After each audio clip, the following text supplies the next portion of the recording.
एकीकडे काश्मीरमधल्या पर्यटनाला प्रोत्साहन दिलं जाते, दुसरीकडे अशा घटनांमुळे त्या प्रयत्नांवरती पाणी फिरवलं जात आहे। पंतप्रधान नरेंद्र मोदींनी दहशतवादी हल्ल्याचा तीव्र निषेध केलेला आहे। या घृणास्पद कृत्यामागच्या दहशतवाद्यांना सोडणार नाही असा इशारा पंतप्रधान मोदींनी दिलाय।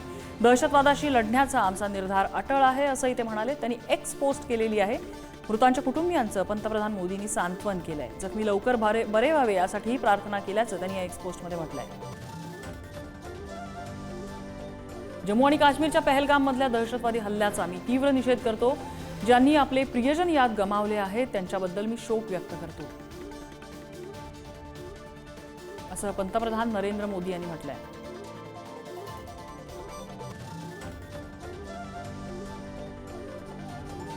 काश्मीरच्या पहलगाममधल्या बैसरन खोऱ्यामध्ये ही घटना घडलेली होती। या घटनेमध्ये अनेक जण जखमी आहेत। हे जखमी लवकर बरे व्हावे अशी मी प्रार्थना करतो। पीडितांना सर्वतोपरी मदत पुरवली जात आहे असं पंतप्रधानांनी आपल्या एक्स पोस्टमध्ये म्हटलंय।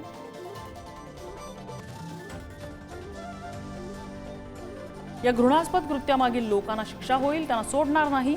दहशतवादाशी लढण्याचा आमचा निर्धार अटळ आहे आणि तो अधिक मजबूत होईल असा इशारा दहशतवाद्यांना पंतप्रधान मोदींनी दिलाय।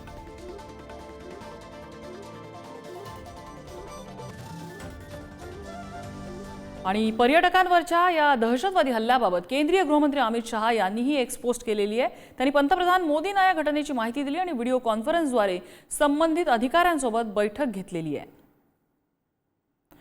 सगळ्या यंत्रणांसोबत तातडीची सुरक्षा आढावा बैठक घेण्यासाठी लवकरच श्रीनगरला रवाना होतोय असं त्यांनी सांगितलं आणि अगदी काही वेळापूर्वीच ते श्रीनगरच्या दिशेने रवाना झालेले आहेत। पंतप्रधान मोदींना या घटनेची माहिती दिली आहे। व्हिडिओ कॉन्फरन्सद्वारे संबंधित अधिकाऱ्यांसोबत बैठक घेतली।